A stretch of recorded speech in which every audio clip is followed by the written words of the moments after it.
7 news నేను ప్రియాంక.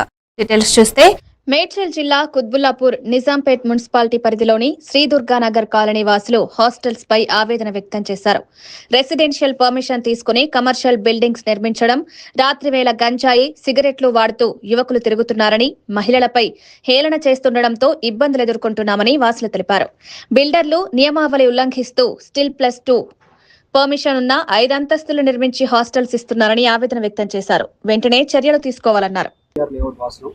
ఇక్కడ 2022 నుంచి ఆక్యుపేషన్లో ఉన్న వాళ్ళము. ఇక్కడ ముందుగా ఇక్కడ ఎటువంటి సర్వీసెస్ కానీ ఎటువంటి సదుపాయాలు కానీ లేవు.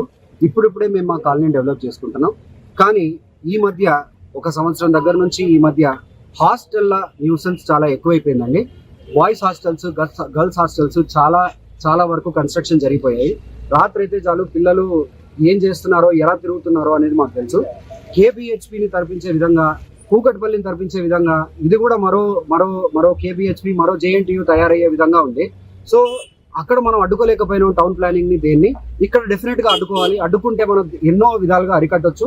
ముఖ్యంగా ఇక్కడ రిజిస్ట్రేషన్లు లేవు, హాస్టల్కి పర్మిషన్ ఎవరు ఇస్తున్నారో తెలియదు, ఏం చేస్తున్నారో తెలియదు. కానీ అందరూ 5 ఫ్లోర్లు కట్టుకుంటారు. 200 గజాలలో 5 ఫ్లోర్లు కట్టుకుంటున్నారు. 400 గజాలలో 6 ఫ్లోర్లు 7 ఫ్లోర్లు వేస్తున్నారు. పెంట్ హౌస్లు వేస్తున్నారు. ఇష్టం ఉన్న రకంగా వివరిస్తున్నారు. మేము చాలా సార్లు గవర్నమెంట్ క్వశ్చన్ చేయడానికి ట్రై చేసినాం. మాకు ఎటువంటి సపోర్ట్ రాలేదు. ఈ మధ్య మాకు కొంత సపోర్ట్ వచ్చి రోడ్లు శాంక్షన్ జరిగినాయి, అవి జరుగుతున్నాయి, చాలా అద్భుతంగా జరుగుతుంది. కానీ ఈ ఇల్లీగల్ హాస్టల్స్ మాత్రం అరికట్టలేకపోతున్నాం. డ్రైనేజ్ వ్యవస్థ కూడా కాలనీ వాసులు అందరం కలిసి చేసుకోవడం జరిగింది. పొలిటీషియన్లతో ఫైట్ చేసి వీళ్ళతో ఫైట్ చేయడం జరిగింది. అన్ని సవగా జరుగుతున్నాయి. కానీ ఇల్లీగల్ హాస్టల్ మాత్రం అరికట్టాలని మేము గవర్నమెంట్ కోరుకుంటున్నాము. ఇక్కడ ఉన్న కాలనీ వాసులు ఆడోళ్ళు నడవాలంటే కూడా చాలా ఇబ్బంది జరుగుతుంది.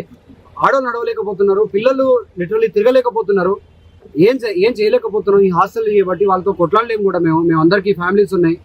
సో దయచేసి గవర్నమెంట్ ముంగడికి వచ్చి మా సమస్య పరిష్కరించవలసిందిగా మేము గవర్నమెంట్ కోరుతున్నాం అండి. Thank you. ఈ స్టూడెంట్స్ అందరు కూడా తాగి న్యూసెన్స్ చేస్తున్నారు. రాను డ్రగ్స్, హెరాయిన్ ఇట్లాంటివి కూడా అలవాటు అయిపోతుంది. రీసెంట్లీ ఒక పర్సన్ ఇక్కడ ఏం చేసిందంటే కార్లో డీజే పెట్టి డ్యాన్సులు చేయడం మొదలు పెట్టాడు. ఇది మన సీఏ గారు కూడా పంపించాము. అయినా కూడా ఈ హాస్టల్స్ ఏం చేస్తున్నారంటే